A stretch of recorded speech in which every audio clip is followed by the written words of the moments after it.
Ngwame bundu ja Kongo. Ngwame bundu ja Kongo. Ngwame bundu ja Kongo. Ngwame bundu ja Kongo.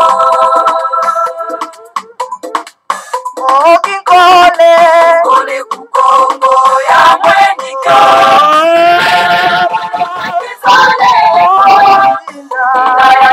Mani mumbandwe Muluza kanda ja Kongo. Muluza kanda ja Kongo. Vita Kongo ya mwenyika.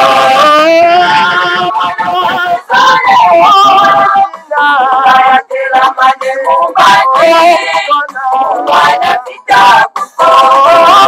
Mwana vita ku Kongo. Kiaje Ya mwenyika.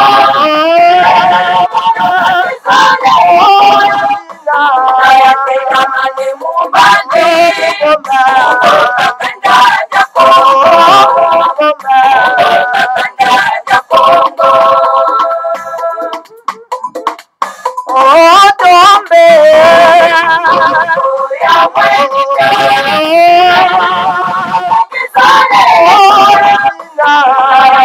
Mani mumbandwe Muluza kanda ku Kongo.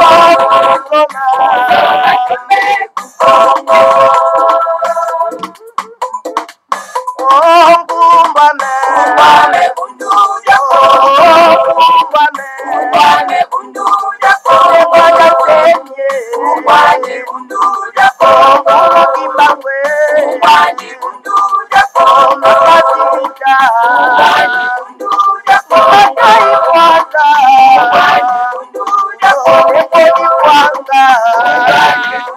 ja Kongo. Ngwame bundu ja Kongo. Ngwame bundu ja Kongo. Ngwame bundu ja Kongo.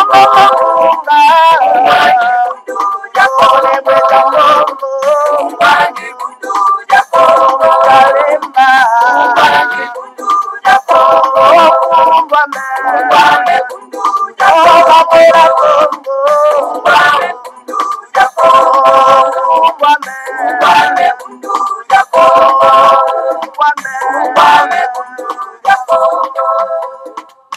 Matono mingi bundu de bolimbisi bama batata bandeko Ngwame bundu ya Congo bama batata bandeko balandi ya Congo bololo tala biso wana tuka toye lisusu na pokwa na lelo ezali ya solo pena bama batata bandeko mokolo mwa yambo ya mposo mokolo mwa tuku mibale na libwa ya sanza mine mobo ya koto mibale na zomi na libwa tokomi bongo na ngonga ya zomi na libwa na miniti mwambi elingi koloba ete ngonga ya sambo na miniti mwambi ya sima ya nzanga. Alors matondo mingi bama batata bandeko bino ba oyo bosepelaka pona kolanda Congo bololo tokosenga na bino bele bo partager Congo bololo bama batata bandeko awa nde esika bosembo esika nzela lobiko ezali pona bino bama batata bandeko pona biso banso ezali wa bino mbuta bopele bobala elingi koloba malamu koloba toye lelo poto solola topesi bino yonso ba yenge bambote balosako epa wapi bino banso bobelemi atuka na pokwa na lelo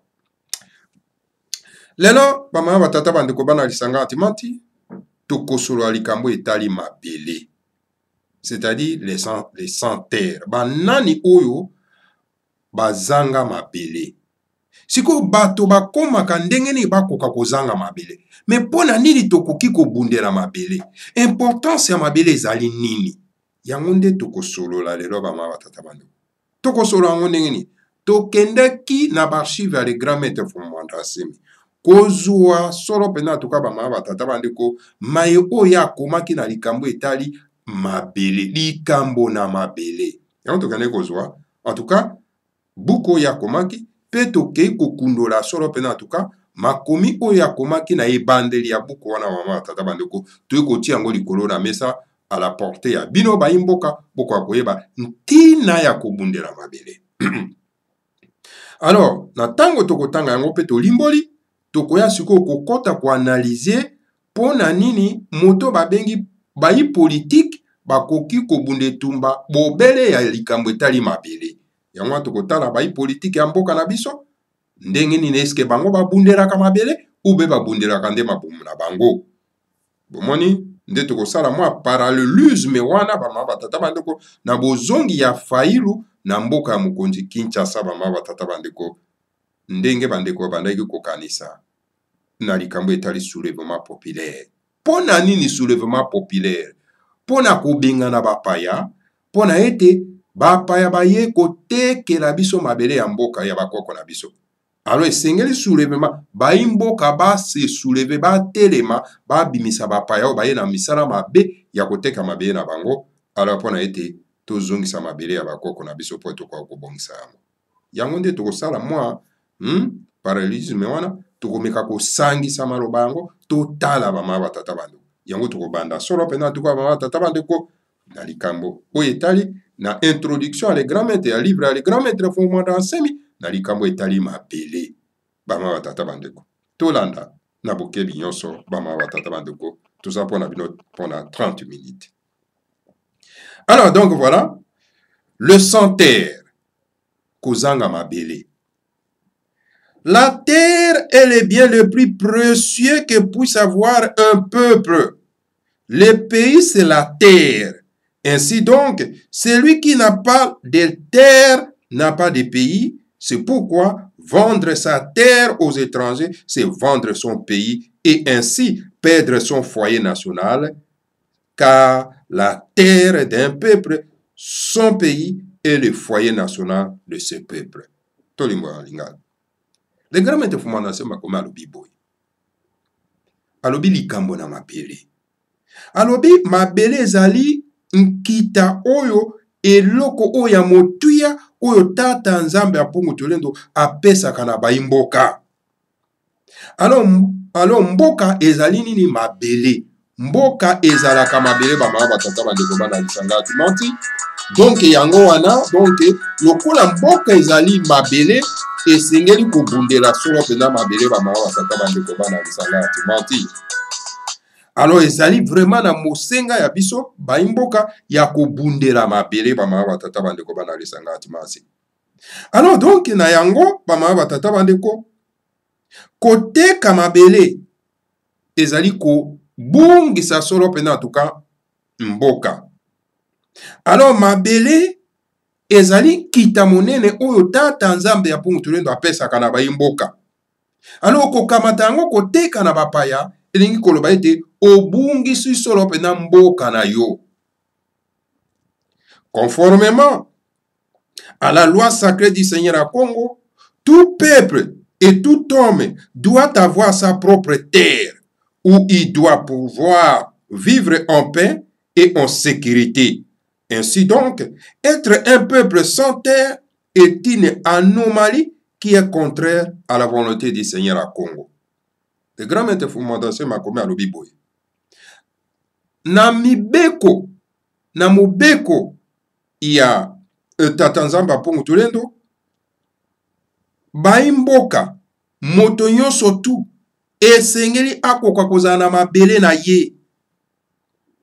E na yango, pona ni kozala na mabele na ye, parce que ezali esika oyo ye akoki solo penda ko vivre na kimia pe na sécurité nyonso. Yango wana en tout cas, yo mwana mboka soko ozangi mabele, alors ezali likama oyo ekomelaka baimboka. E kozanga mabele, ezali penda na contradiction monene na mobeko ya tata nzambe bama tata bandeko. Fumandase Makoba alobi. Le Brésil est actuellement secoué par la révolte de cette catégorie de Brésiliens qu'on appelle là-bas les sans-terre, c'est-à-dire ceux qui n'ont pas de terre. Omoni ba Brésilien, kuna na mboka Brésil, bazana mouvement moko ya bato o babengaka bato oyo bazanga mabele. C'est-à-dire, bato bazana mabele te babungisa mabele na bango. Le grand maître Fomanase Matuna Lobi. Comment est apparue cette casse de sans-terre au Brésil? Ndenge nini bato wana bakoma na esika ya kozanga mabele? Eyana. À l'origine, tout Indien habitant l'Amérique avait sa propre terre communautaire. Plus tard, les colons blancs sont arrivés là-bas. Une petite minorité de ces colons blancs s'est emparée par la force ou par la ruse de la grande majorité des terres disponibles, privant ainsi à la grande majorité de la population des Noirs, des Rouges, des Mulâtres, des Blancs, pauvres, la possibilité d'avoir un petit lopin de terre à elle. Sur quoi ba Indien wana bakomaki na niveau ya kozanga mabele ndenge nini? Balobi ezali, c'est-à-dire que bahabitant ya Amérique kuna bazalaki na ete na babite na bango ya mabele. O tata nzamba pongo tulenda pesa ki bango. Na sima bakolon bamindele baye bakomi kuna, alors donc babotoli solo pena en tout cas baimboka bamabele na bango. Majorité ya bato ya mboka wana babotoli bango mabele na mwa minorité ya bato oyo baye na kati na mboka wana. Alors bango sikoyo bazangi mabele bamama tata bandeko parce que baoyo wana baye bapaya baye babotoli bango mabele bamama tata bandeko. Alors de grand maître Akobe alobi, trop gourmand, quelques colons blancs prennent toute la terre pour eux et le reste de la population n'a plus rien. Il devient un peuple sans terre. Alors mindero tellement que baza ba gourmand baye babotoli ba kolomboka mabele. Alors ba kolomboka ba tikali na mabele te bama watata bandeko bana lisanga timati. C'est que les colons blancs ont fait au Brésil, ils l'ont fait aussi en Australie, en Namibie, en Afrique du Sud et au Zimbabwe. D'où la forte tension qu'il y a dans tous ces pays entre les colons blancs et les noirs à qui on a volé leurs terres. Omoni, yango no moni na bamboka wana nyonso tu. Oto bengi na Australie, na Nouvelle-Zélande, na Namibie, na Afrique du Sud. Donc tension eza makasi kuna parce que ba noir ba lingi ko récupérer mabeye na bango oyo ba botoro bango na ba kolon ya mindele ba tata bango. Parce que likama mabele ba sakana kana yango te ba tata bandeko. Parce que ba yibera bango mabele et senge ba récupérer yango moni tension ezalaka makasi kuna. Et voyez les dégâts que causent les conflits terriens entre les Palestiniens et les Juifs à cause de la politique de colonisation de Gaza et de Cisjordanie de la part de l'État d'Israël. Omoni ya Cisjordanie. Omoni tension ndenge za et oyo boyebi yango très bien. Ndenge de kakakuna na kati ya ba Palestinien na ba Israélien likolo ani likolo ya mabele. Parce que ba Palestinien balingi te babotola bango mabele, ba Israélien pe balingi babotola bango mabele te. Alors yango moni te bitumba e bundaka kuna akosakana te. Ponani. C'est pourquoi les nationalistes Congo sont très méfiants. Très méfiants et très prudents avec tous ces projets d'infectiose où l'on cherche à livrer la terre de Kakongo, c'est-à-dire Mwanda, Mboma, Mayombe, Manianga, au bon vouloir des colons blancs. Yamono moni, ba Congo baza très méfiant. Hein? Na likambo etali soropenda et puis baza très prudent. Hein? Na likambo etali projet infectiose. Et pas wapi en tout cas, bango bazo mabeye na bango ba pesa yango na ba colons ya mindele po baya ko botolo bango mabele patika la maboko pamba bazanga mboka. Ça très méfiant et très vigilant. Car pour éviter que des citoyens Congo puissent un jour devenir des sans-terre, il est strictement interdit qu'une poignée d'individus puisse venir s'accaparer actuellement de milliers d'hectares de terres et sera au détriment de la grande majorité des citoyens Congo présents à venir. Yangoana, en tout cas, pama tata bandeko, pour éviter que ba citoyens Congo, ba koma bato bazanga mabele, ezali strictement interdit et peki sami penza, makasi penza, pama tata bandeko, mwa bato moko songolo, ba koya ko zwa mabele, biteni ya mabele, mama tata bandeko, au détriment de la grande majorité ya bato. En tout cas, les sika wana, bandeko ba Congo, bazali vraiment très prudent na likambo wana mama tata bandeko. Parce que soki bazangi mabele, ingo baka avenir projetir na bango et komi na likama. Conformément à la loi sacrée du royaume Congo, une parcelle de terre du Congo ne peut être vendue qu'aux citoyens Congo. L'étranger ne peut que louer aux ayants droit coutumiers une parcelle de terre pour ses activités économiques. Ainsi, le mot d'ordre de Bokongo, la sagesse Congo aux investisseurs étrangers est suivant. Disamaka Diaku Kasintoto wa Beto Bakongo. Ton entreprise t'appartient, tandis que la terre appartient à la communauté Congo. Alors, conformément à Mobeko ya royaume ya Congo, donc, eteni ya mabele ya Congo, ya ba Congo, ekoki kotekamela jamais, donc ekotekela kaka na citoyen Congo. Kasi ekoki kotekamela na mopaya te. Mopaya koki kosomba eteni ya mabele ya ba Congo te. Ako loué yango, c'est-à-dire bako devisa ye. Alors donc, akoki kosomba yango te parce que ezali mabele ya ba Congo. Bakoki kosomba yango ata mukete ba mama tata bandeko. Donc, bako loué ye, bako faire loué ye pour sa activité économique na ye. Donc, akoki jamais kosomba eteni ya mabele. Jamais. Donc, yango wana, en tout cas, na Bukongo balobi ete soki yo mopayo ye na entreprise na yo ezali entreprise na yo kasi mabele ezali ya yo te. Donc bako defisela yo osala entreprise na yo osala mombongo na yo. Alors donc soki mombongo no esili ozongi mabele etikali na bakolo mboka. Tata bandeko. En langue Kikongo, verbe kusamaka veut dire entreprendre.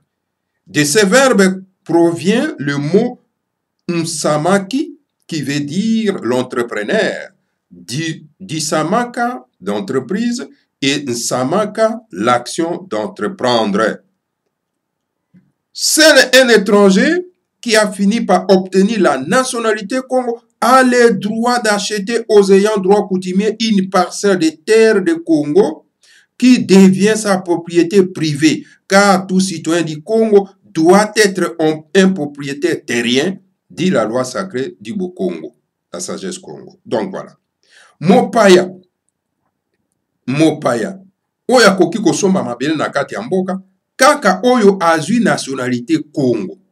Yenda zana droit ya kosomba, donc eteni ya mabele epa ya ba ayant droit coutumier. Donc asombi eteni na ya mabele, oyo epa wapi komi propriété privée na ye. Alors, tout citoyen Congo esengeli azala na eteni ya mabele kas ndenge mobeko ya Bukongo ezali koloba. Les besoins de terre de ces nouveaux citoyens du Congo seront satisfaits à juste mesure et sans préjudice pour les besoins de terre de la grande majorité de la population du Congo. Yango en tout cas, donc besoin ya motoyo aye yasika, ou aye une nationalité, et kozara solo pena satisfait à juste mesure que et causer mbeba na kati ya baimboka te. Yo mopayo ye ozwi nationalité osomi mabele kasi tango osomi mabele komi ayo et comme droit privé na yo, alors esengeli te ke eya kobebisa evandeli ya baimboka. Mama batata bandeko bana esanga dimate. Ebebisa evandeli ya baimboka te, ya majorité ya baimboka te. Voilà. Qui dit la terre? Qui dit la terre? Dit le pays. C'est pourquoi vendre notre terre aux étrangers, c'est vendre notre pays aux étrangers. Voilà pourquoi il est strictement interdit de vendre une région, la terre de la République fédérale du Congo, aux étrangers. Koteka yango wana balobi boye, mabele ezali mboka. C'est pourquoi yango wana koteka mabele ezali koteka mabele epai ya bapaya, elingi koloba ke oteki mboka epai ya bapaya. Yango wana en tout cas ezali strictement interdit ya koteka vraiment eteni ya mabele, eteni ya mboka ya République fédérale du Congo. Ezali strictement interdit. Bama tata bandeko. Okoki kozwa mabele oteka yango na mopaya te. Dans tous les pays du monde, la terre qui appartient à l'État n'existe pas, car en Amérique, en Europe, en Asie, en Océanie et en Afrique, la terre appartient toujours à des ayants droit coutumiers, aux clans, aux propriétaires terriens, d'où cette parole de Nzé Kabila qui disait ceci: vous avez besoin, vous peuple, de défendre votre village, votre terre, vos richesses et tout ce qui est sur votre terre là. C'est cela notre combat. Nous n'en avons pas un autre. Yangona bama watata bandeko bana lisanga tubanti le grand maître fondation makome alobi na bamboka nyonso tu ya mokili mabele donc ezalaka ya l'État te. L'État azalaka na mabele te. Pamba te na Amérique, na Europe, na Asie, na Océanie, na Afrique, mabele ezalaka toujours ya ba ayant droit coutumier. Ya bana mboka. Bama tata bandeko. Ezalaka ya ba mabota. Donc, bangonde bazali ba propriétaire ba kolo mabele.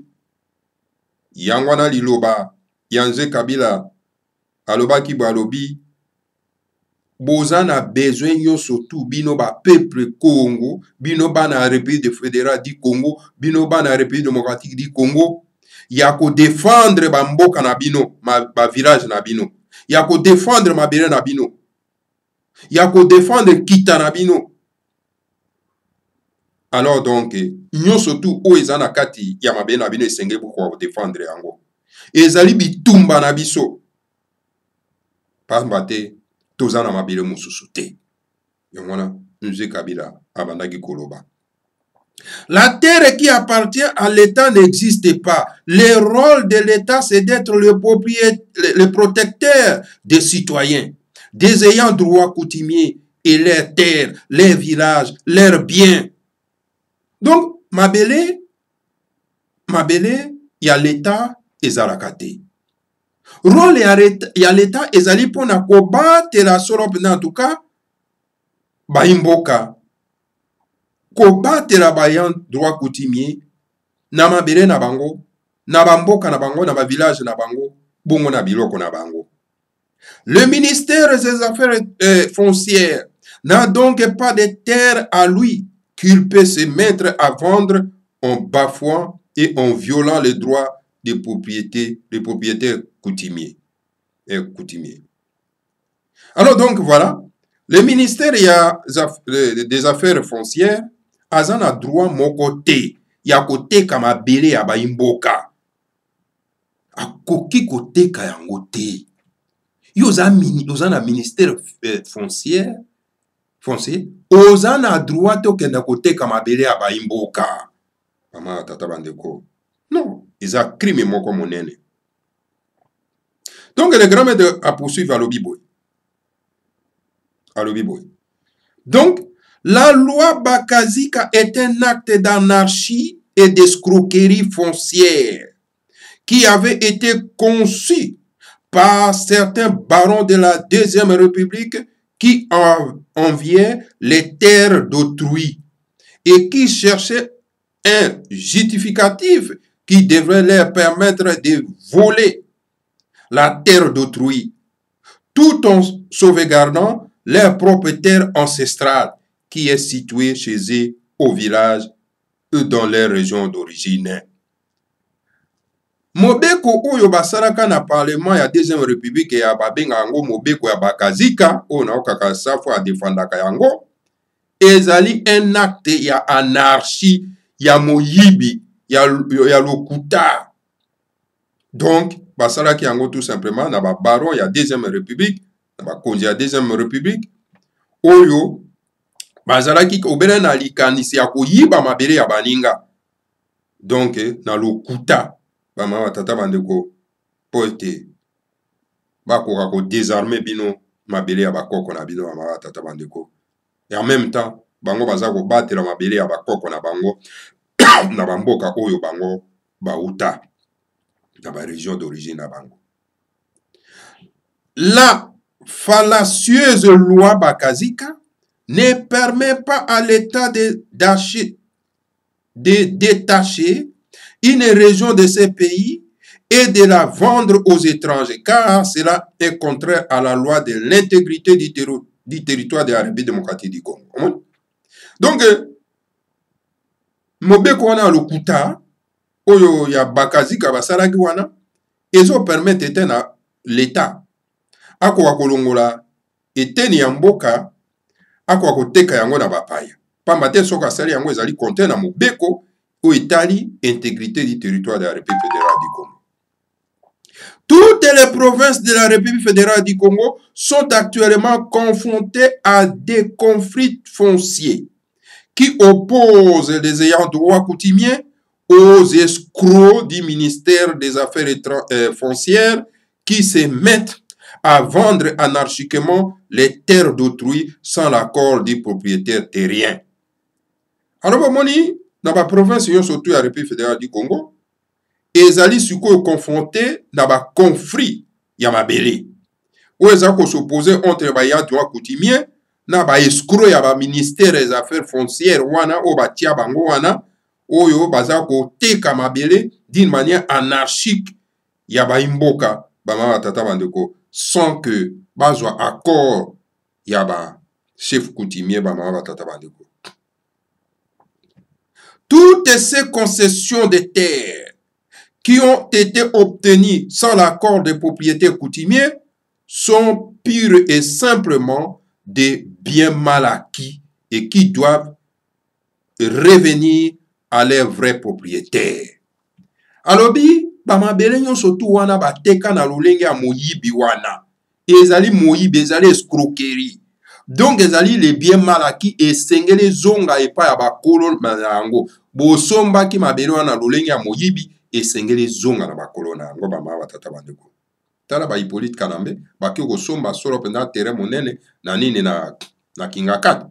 Et pourtant lui c'est un étranger, un touti rwandais, makena kosomba itene ya mabele. Donc ezali escroquerie bama batata bandeko bana lisangati mati. Et sengele zonga epa bakolo nango. Faites l'inventaire de toutes ces concessions qu'on a vendues anarchiquement dans toutes les provinces du Congo. Faites la somme totale d'argent perçue par les escrocs des services fonciers et demandez au ministère des Affaires foncières de dire où il a mis cet argent de vente anarchique de terres d'autrui. Et le ministère ne saura pas le dire car tout cela relève de la mafia et de l'escroquerie pure. Ainsi pour les acquéreurs, ce sont les biens mal acquis qui doivent revenir à leurs vrais propriétaires. Alors, il y a un inventaire. Il y a une concession, il y a un teka qui anarchiquement et pas il y a un mboka ya Congo. Alors, donc la somme il y a surtout oyo il y a mbongo bango ba teka qui solo pena mabele. Alors donc, ministère des Affaires foncières à Koloba Yangote et Sengé Koutou na yesika Timbongo wana oyo ya escroquerie oya teka ki mabele di manière anarchique et Sengera kwa kozongi sango bama tata bandeko parce que ezali le bien mal acquis ya escroquerie bama tata bandeko. Yango wana donc le col ezali bien mal acquis esengeli zonge pa ya bakolo nango bama batata bandeko. En qualité de grand maître de la sagesse Congo, le grand maître Fumana Semi, à Kobe Alobi, je demande à l'élite politique et religieuse de chaque province de se mettre au travail pour que les ayants droit coutumiers de leur province puissent recouvrer toutes leurs terres qu'on leur a raflées injustement par des escrocs de tous bords, qu'ils soient des Congolais ou des étrangers. Le grand maître Fumana Semi Malobi, à 5 en tout cas, na ba politicien, na ba kambia mangomba, ya chaque province, bakwa kotelema, bakwa kosala mosala. Mosala monene, bama tata bandeko, ya epa ya ba ayant droit coutumier, ya ba province na bango, pona ete bakoka ko récupérer mabele na bango oyo ba yibaki bango injustement na ba escroc ba voler bi yibi ba vautour ya tout bord oyo baza na kate ya mboka na biso oyo bazwaki mabele na bango bateki yango na bapaya esengeli ba mboka nyonso tu bo baza bato ya mangomba bo bazali ba politicien komba na bango bakoki kobunda yango wana. Voilà, maman batata bandeko bana lisanga atumati wana ezali message à le grand maître Fumana Semi parce que toujours yango wana bama batata bandeko les vrais combats bitumba ya solo oyo tokobunda na kati na politique pe na kati na mangoma na religion ezali bitumba ya mabele. Soki tokobunda bitumba ya mabele te, soki ozali en politique otelemi po obunda bitumba mabele te, ozali no un faux politicien. Bama batata bandeko.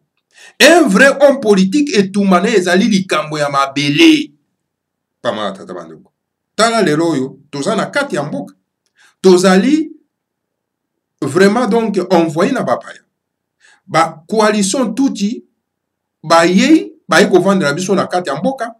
Baza ko yiba biso mabele, baza ko botolo biso mabele, pe ba imboka o bazali ba homme politique olie ba telema po ba bunda etumba ya mabele, bango baza ko bundaka bitumba ba poste. Ba homme religieux olie ba telema po ete ba kwa ko défendre ba ayant droit coutumier na mabele na bango ba yibi bango na ba escroc wana, bango baza ko laisa bango pongi na ba morceau biblique. Nzambe akosala Yesu aza na nzela, makolo eza na nzela. Donc, bola la pongi ya babibi. Na lobaki na bino awa bama batata bandeko. Ete Fayulu akos loba na baimboka basala soulèvement populaire te. Parce que bango bai politiki wana, bazali ba escroc, baza ko bunda nde bitumba ya ba poste ya ba positionnement. Baza ko bunda bitumba mabele te. Bayi politiko babunda ka bitumba mabele, baza kana compromis te epa ya bapayo baye ko bebisa bango mabele. Yango wana bomoni bino moko, Fayulu azongi na kati ya mboka, tala fulu elandie, eske boyoki discours consistant ya Fayulu epa ya baimboka. Donc discours ezali na décalage na attente ya baimboka. Bama batata bandeko. Voilà les gens qui oyo bozo ko prêter attention, ou bozo pesa bango confiance et l'autre côté. Bama tata bandeko. Boyoki bimo moko. Mosala nini yakobi na malinga. Mosala nini yakobete isi histoire ndenge nini bama pona Amerikaki. Ce n'est pas ça le combat. Le combat ezali mboka ezana occupation. Comment on peut en finir avec l'occupation?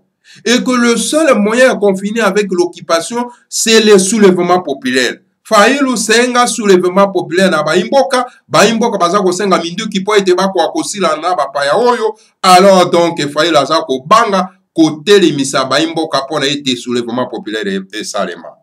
Tout simplement parce que ba maître na bango ba yebisi bango ete biso totondi na no politika na mbete. Alors donc boza na droit ya kobenga na ete. Alors bokenda bo distraire tout simplement notre peuple. Alors donc biso toko banano kaka kolia na Hippolyte Karambe. Voilà la raison pour laquelle Fayulu est incapable ya ko soulever le peuple. Bama batata bandeko banali sangata. Parce que ayebi bitumba te, bitumba ya mabele. Alors, il n'y a qu'un seul Moutou. Une seule personne, je vais dire. On a un vrai bitumba ya politique, c'est-à-dire bitumba ya mabele. C'est fou moment d'enseigner. Et bien, il y a très bien que moto yo azako bunda bitumba ya mabele. Qui dit mabele, c'est le pays mboka. Kozanga mabele, ça veut dire kozanga mboka. Voilà les dangers zako guetter biso amara tata bandeko. So que réellement, ba yi politique oyo, ba bemba, ba mozito, ba failo, mbousi nyamusi, c'est pas moi, ça s'appelle comme ça, c'est pas moi, hein? Ba escroyo, ba étranger, ba bengi, nani, Katumbi, Moïse, c'est un étranger, même t'as associé la carte. Donc, vous croyez que Moïse Katumbi, bunda bitumba mabele? Ako bunda bitumba mabele, parce qu'il n'a pas la terre en République fédérale du Congo. Ses ancêtres ne sont pas en République démocratique du Congo. Ako yuko bunda bitumba mabele te. Pourquoi qu'on associe na bitumba mabele ndengeni? On ne peut pas l'associer. Les grands maîtres de Fumandase, qu'on associer Katumbi Moïse te na likambo eta bitumba mabele. Alors voilà. Ces gens-là, ils mènent un combat. Il y a le Kouta, un combat fallacieux. Alors c'est pour ça qu'on a associé même les étrangers dans le combat. Parce que les bunda les vrais combats. Non, mes chers frères et sœurs, et chers compatriotes, l'air est grave. Donc, Seigneur Kopé Sabatouana au Congo, ils ne feront rien pour changer les conditions de vie na binoté. La seule personne qui va changer votre condition de vie, c'est Fumumanda Semi, parce que c'est lui le seul qui mène un vrai combat à Mabele. Parce que qui dit Mabele, c'est le pays. Et qui dit le pays, c'est quoi? Baimboka. Baimboka, soki bazangi Mabele, bazangi Mboka. Alors, kozanga Mboka, ningi kolobake, kozanga, esika ya kokunda, Baimboka, esika ya kolona, esika ya ko kundola kito ezali na se ya mabele pona ete botonga na yango ba mboka ba pont ba etc ba maba tata bandeko ba hôpitaux. Voilà les vrais combats ezali yango nde toko bunda pe tozali ko bunda ma tata bandeko. Et les seuls partis politiques eza ko bunda combat wana o eza na idéologie wana ya likambo etali mabele c'est bundu dia mayala. Botala bino moko ba yetolo ba awa le grand maître Fumandase m'a associé bato ya mangomba. Mais botara bato mangomba ba yebi valeur à mabele te. Mama tata bandeko. Tana baninga baza ko cautionner même le Kouta na kati ya mboka. Ko cautionner le Kouta pendant que na Biblia na bino babi ke ko yibate. Ko buka le Kouta te et tilo babuki le Kouta ayibi alors donc le bateau ba bengi bango banganga ya nzambe baza ko cautionner moyibi na le Kouta. Mais quelle éducation que vous donnez à nos enfants, à notre progéniture? Il y a le moyebi, il y a le Kouta. Et il y a l'ingomba, il y a na kati na mboka na biso. L'ingombo esengeli koka ko mwanga na kati ya mboka na biso. Et zalate parce que za ko pesa solo penda ba imboka bo zito ya mboka te. Et za ko pesa ba imboka bo lingo ya mboka te. Et za ko pesa ba imboka ya ko bunda bitumba ya mabele te. Voilà. Mama wa tata bandeko bana lisanga antimati.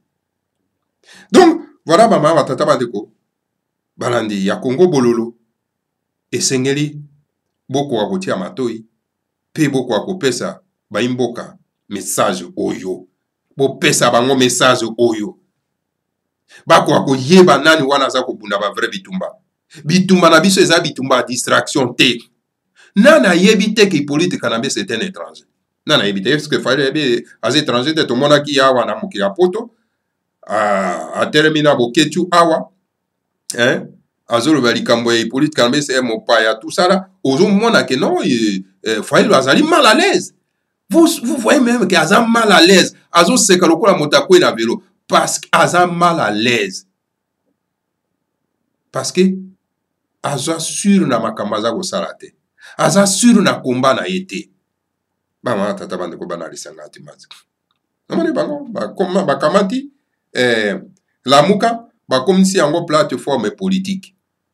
Plateforme politique, est-ce que ça a politique et une occupation? Vous avez l'occupation dans le pays et vous transformez votre plateforme en politique. Au lieu que vous transformer plateforme bino na résistance. Que tozalaki na combat azur ya maponami. Lokola tosalaki mbeba ya kokendaka na maponami na bapaya. Alors to transformer plateforme na biso et comme plateforme de la résistance pour na ko résister contre bapaya oyo baye ko bebisa biso mboka. Bango ba transformer en plateforme politique pour na ko distraire ko lalisa ba mboka pongi. Donc voilà, tolongwe na IDPS wala saki ba mboka pongi ya ba bébé bango baye na lamuka ya ko lalisa encore ba mboka pongi ba mama tata bande. Wapi yango.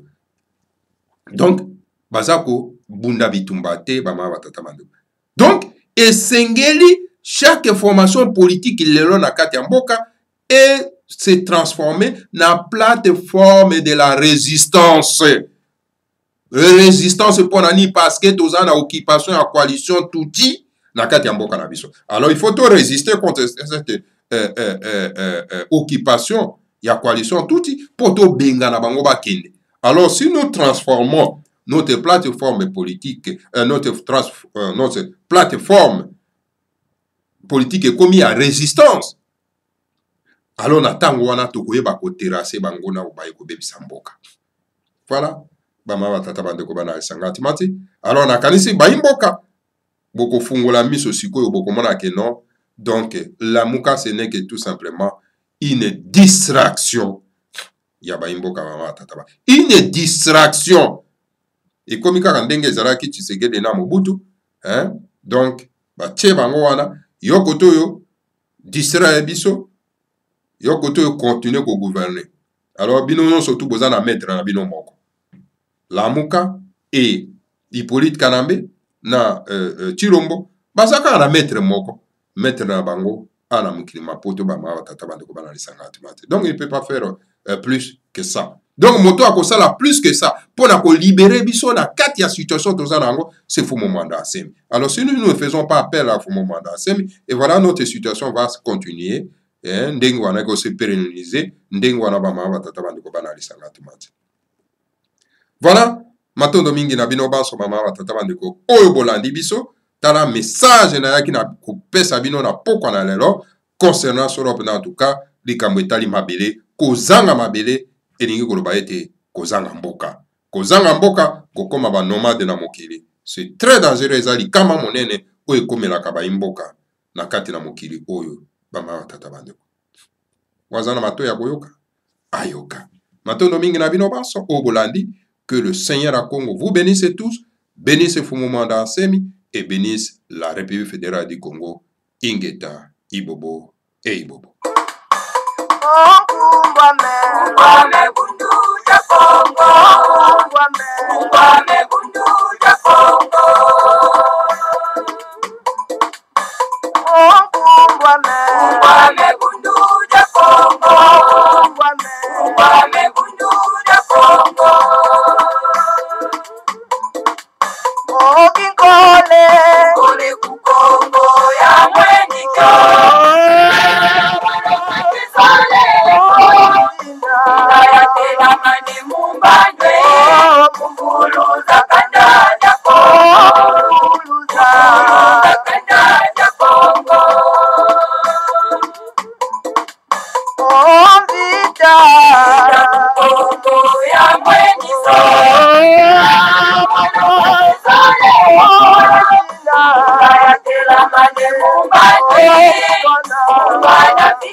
Ngumbame. Ngumbame bundu ya Kongo.